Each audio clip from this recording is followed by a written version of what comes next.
Assalamualaikum warahmatullahi wabarakatuh. Salam sejahtera bagi kita semua. Teruntuk mahasiswa STIE Indosakti yang menempuh mata kuliah etika bisnis, perkenankanlah saya saat ini membuat sebuah video tutorial yang menjelaskan tentang etika bisnis dengan pembahasan etika di dalam manajemen keuangan. Di mana pembahasan kita kali ini meliputi yang pertama definisi manajemen keuangan. Yang kedua adalah fungsi dan peran manajemen keuangan. Dan yang ketiga adalah tanggung jawab dan peran manajer keuangan. Dan yang keempat adalah fungsi etika di dalam manajemen keuangan. Untuk mempersingkat waktu, marilah kita masuk kepada slide berikutnya. Slide berikutnya yaitu menjelaskan tentang definisi manajemen keuangan. Menurut Arianto di dalam bukunya Etika Bisnis, disebutkan bahwa manajemen keuangan yaitu manajemen yang mengaitkan perolehan atau disebut sebagai acquisition, pembiayaan atau pembelanjaan, bisa disebut pula dengan financing, dan manajemen aktiva dengan tujuan menyeluruh dari suatu perusahaan. Sehingga di sini manajemen yang terdiri dari 4 pokok kegiatan, yaitu planning, organizing, actuating, and controlling, atau bisa disebut juga dengan evaluating, terdiri dari 3 komponen tatkala kita membahas tentang manajemen keuangan, yaitu komponen acquisition, komponen financing, komponen aktiva. Di mana ketika komponen ini kita harapkan untuk dikelola secara efisien, yang dengan pengelolaan yang efisien ini akan mampu mendapatkan visi perusahaan dengan sempurna.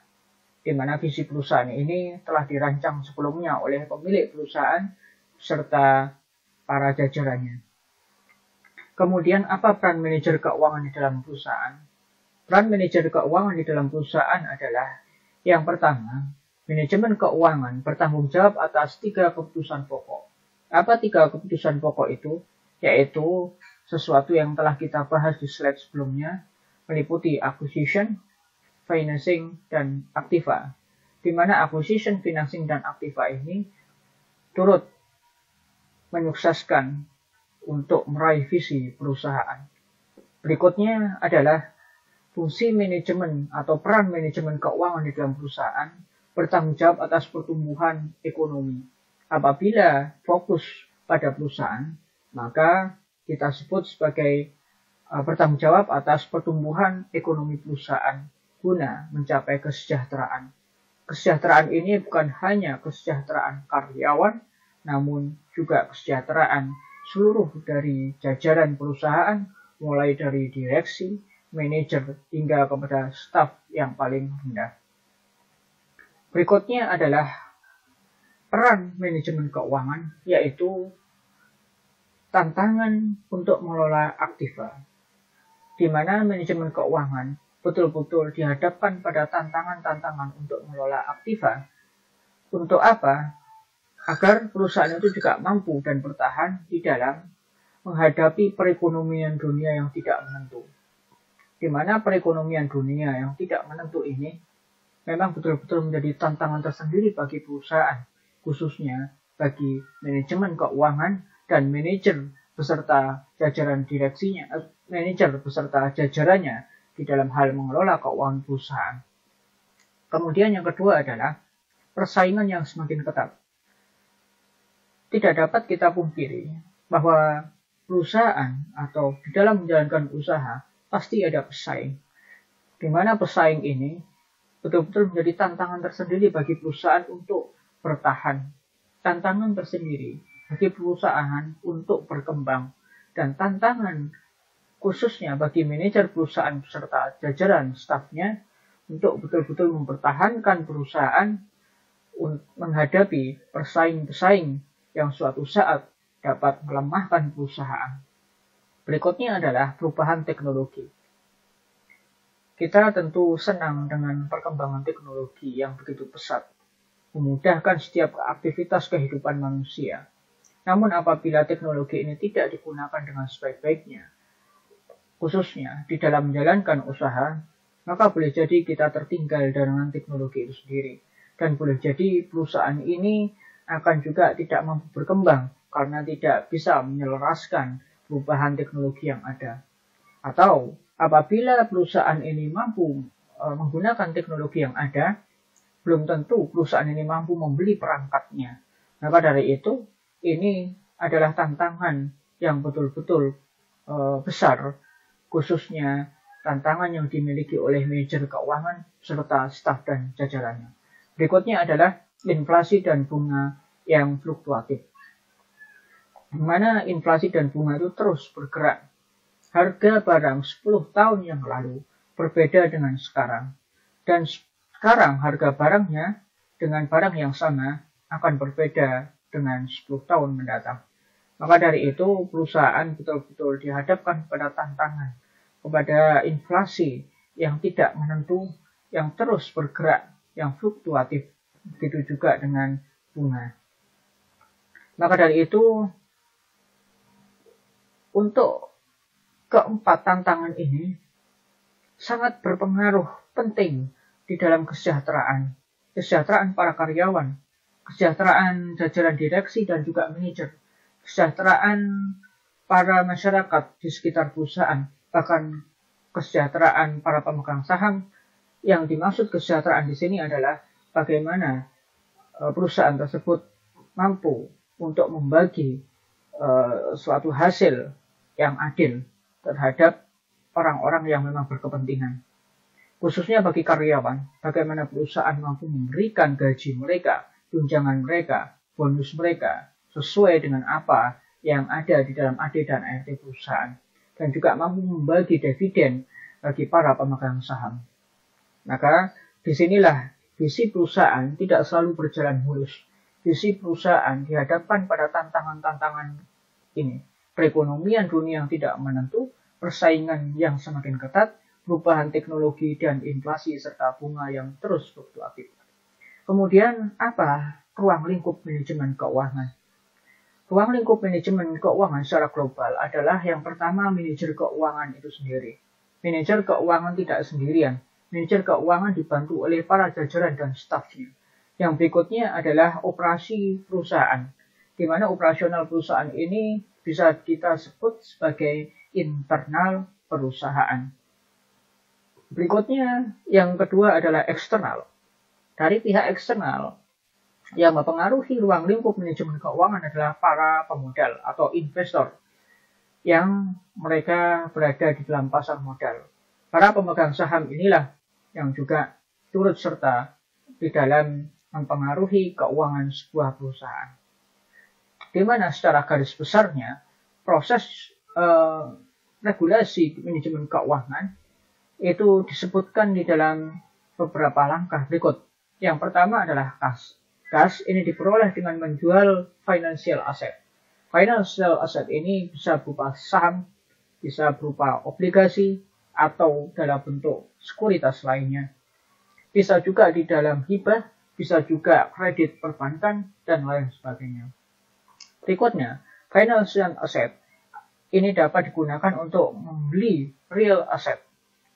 Real asset ini digunakan untuk operasional perusahaan, di mana apabila real asset ini betul-betul digunakan, dikelola secara baik, maka real asset ini diharapkan dapat menghasilkan aliran kas masuk yang lebih besar daripada total beban pengeluaran.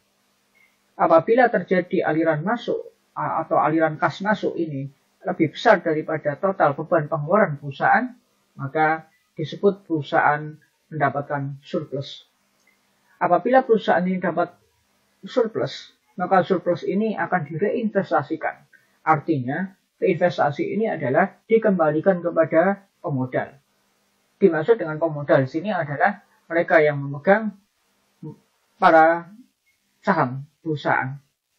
Mereka yang memegang saham perusahaan di sini atau para investor ini, mereka akan mendapatkan dividen setahun sekali atau setahun beberapa kali sesuai dengan rapat umum pemegang saham.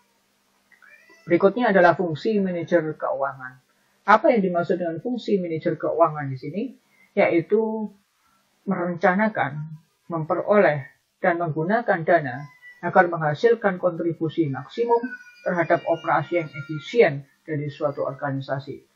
Sehingga manajer keuangan dan beserta staf dan jajarannya bertanggung jawab untuk merencanakan, memperoleh dan menggunakan dana agar dihasilkan kontribusi yang maksimum. Terhadap apa? Terhadap operasi yang efisien. Artinya di sini adalah operasi-operasi perusahaan diharapkan dapat berjalan dengan efisien. Sehingga betul-betul perusahaan tersebut mendapatkan sebuah surplus yang kemudian dari surplus itu perusahaan dapat berkembang. Apabila kita melihat secara bagan, di mana kita lihat bagan berikut, maka fungsi manajer keuangan dimulai dari merencanakan, planning and budgeting. Ini adalah sangat penting bagi manajer keuangan untuk kemudian dapat resource allocation, dapat mengalokasikan sumber daya. Sumber daya di sini betul-betul perlu dialokasikan dan dipilah sesuai dengan prioritas mereka. Prioritas sumber daya ini sangat penting agar keuangan ini dapat tersalurkan dengan baik untuk membeli sesuatu yang terbaik. Contoh, bidang produksi, di mana mereka merencanakan, kemudian manajer keuangan pun juga harus melihat mana bahan yang terbaik namun harganya terjangkau. Disinilah perlu dilakukan alokasi sumber daya dan mana bahan-bahan yang perlu segera dibeli dan mana bahan-bahan yang tidak perlu segera dibeli. Mana aset yang perlu segera dibeli dan mana aset yang tidak dibeli. Mana aset yang dapat dijual dan mana aset yang tidak dapat dijual. Disinilah perlunya manajer keuangan untuk memilih dan memilah sumber daya. Dengan memilih dan memilah sumber daya ini, maka kemudian lanjut kepada tindakan, di mana tindakan di sini yaitu disebut operating, monitoring, dan safeguarding. Operating di sini adalah melakukan suatu pengoperasian keuangan. Pengoperasian keuangan di sini dapat terjadi karena adanya jual dan beli, kemudian juga pengelolaan keuangan secara efektif dan efisien. Berikutnya adalah monitoring. Monitoring tersebut adalah memonitor, mengawasi apakah pengelolaan keuangan dan pemanfaatan keuangan ini betul-betul berjalan dengan sempurna ataukah tidak. Yang berikutnya adalah safeguarding. Safeguarding ini adalah pengamanan keuangan agar keuangan ini tidak bocor, agar keuangan itu betul-betul berjalan sesuai dengan fungsinya. Tidak ada penyimpangan-penyimpangan di dalamnya dan tidak ada yang namanya korupsi maupun kolusi di dalamnya. Kemudian setelah itu, setelah proses pengelolaan keuangan selesai, maka dilakukan evaluating and reporting. Evaluasi. Apakah betul keuangan ini sudah berjalan dengan selayaknya? Apakah betul keuangan itu sudah berjalan sesuai dengan perencanaannya? Dan juga reporting. Ini penting. Reporting yaitu mengabarkan. Reporting yaitu menampilkan. Reporting yaitu menuliskan data-data yang dibutuhkan. Dibutuhkan oleh siapa? Oleh stakeholders. Masing-masing stakeholders berbeda antara yang satu dengan yang lainnya. Oleh sebab itu, perlu adanya akuntan pada suatu perusahaan. Apa peran akuntansi pada suatu perusahaan? Yang pertama adalah kita pahami bahwa akuntansi itu adalah menyediakan sebuah sistem informasi yang menghasilkan laporan kepada pihak-pihak yang berkepentingan mengenai aktiva ekonomi dan kondisi perusahaan. Apa peran akuntansi? Yang pertama adalah mendefinisikan pihak yang berkepentingan. Sehingga harus memahami pihak yang berkepentingan ini sebagai apa dan berfungsi sebagai apa. Contoh, pihak yang berkepentingan adalah para pemilik modal, yaitu investor. Perlu definisi yang tepat. Siapakah investor ini dan bagaimana investor ini perlu untuk memahami laporan keuangan. Untuk apa mereka perlu memahami laporan keuangan? Begitu juga pemerintah sebagai penarik pajak. Perlu sekiranya kita memahami apa fungsi pajak dan apa juga yang hal-hal yang harus dilaporkan terkait dengan pajak. Begitu juga dengan perbankan tatkala perusahaan itu mengajukan kredit dan lain sebagainya. Berikutnya yang kedua adalah klasifikasi stakeholders ini. Stakeholders ini juga bisa berupa inside stakeholders, yaitu para karyawan, para jajaran staf, dan lain sebagainya yang ada di dalam perusahaan, yang dia bertanggung jawab atas operasionalisasi perusahaan. Kemudian adalah outside stakeholders. Outside stakeholders yaitu yang sudah kita bahas bersama, para pemegang saham, pemerintah, dan juga mereka-mereka yang memberikan kredit, perbankan maupun yang lainnya, dan juga mereka-mereka yang memberikan hibah. Kemudian adalah yang kedua, setelah mendefinisikan pihak yang berkepentingan, adalah mengevaluasi kebutuhan informasi dari pihak yang berkepentingan. Kebutuhannya apa? Karena masing-masing kebutuhan stakeholder berbeda. Kebutuhan pemerintah sebagai penarik pajak, kebutuhan perbankan, dan juga kebutuhan investor itu tidak sama. Investor mungkin saudara ingin melihat seberapa besar kesehatan perusahaan, kemudian untuk dilihat apakah perusahaan ini dapat memberikan keuntungan kepada saya berupa dividen yang layak atau tidak. Bagaimana cerminan ke depannya, itu secara fundamental yang dibutuhkan oleh investor. Berbeda dengan pajak. Pajak adalah melihat bagaimana kondisi perusahaan. Bagaimana pula perusahaan ini bisa membayar pajak atau tidak. Sehingga pajak yang dibayarkan itu tepat atau tidak. Apakah pajak yang dibayarkan itu sesuai atau tidak. Begitu pula perbankan. Perbankan mengetahui bagaimana kekuatan perusahaan untuk mengembalikan pinjamannya, beserta juga bagaimana kesehatan perusahaan, dan lain sebagainya. Setelah itu adalah merancang sistem informasi akuntansi. Di mana rancangan sistem informasi akuntansi ini harus bersifat terbuka, harus bersifat jujur, dan betul-betul harus memenuhi standar kriteria yang diminta oleh para stakeholder sesuai dengan klasifikasinya masing-masing. Kemudian yang keempat adalah mencatat data ekonomi mengenai kegiatan usaha dan hal yang terjadi pada perusahaan. Mencatat data ekonomi ini sangat penting. Kenapa? Karena di sini dapat diketahui kesehatan perusahaan. Dapat diketahui apakah perusahaan itu mampu tumbuh dan berkembang atau tidak, sehingga para stakeholder ini dapat mempertimbangkan untuk berinvestasi, untuk memberikan kredit, dan untuk menarik pajak, atau bahkan untuk membantu perusahaan ini sebatas apa yang perlu dibantu dan sebagainya apabila ada pihak-pihak yang akan memberikan hibah. Lalu kemudian, para akuntan ini harus dapat membuat suatu sistem informasi, sistem pelaporan yang jujur, yang akuntabel, yang dapat dipercaya. Dan kemudian adalah menyiapkan laporan akuntansi untuk kemudian ditampilkan. Inilah yang dimaksud dengan prinsip keterbukaan. Etika pelaporan yang terbuka, etika pelaporan yang jujur. Karena apa? Karena apabila kita betul-betul memegang teguh etika pelaporan akuntansi dan juga manajemen keuangan, maka akan terbentuk sebuah perusahaan yang sehat, yang kemudian dapat mensejahterakan para karyawannya dan dapat melunasi tanggung jawabnya, dapat menutupi tanggung jawabnya, baik kepada pihak-pihak yang memberikan kredit pada pemerintah maupun pada pihak-pihak yang memberikan modal, yaitu para investor.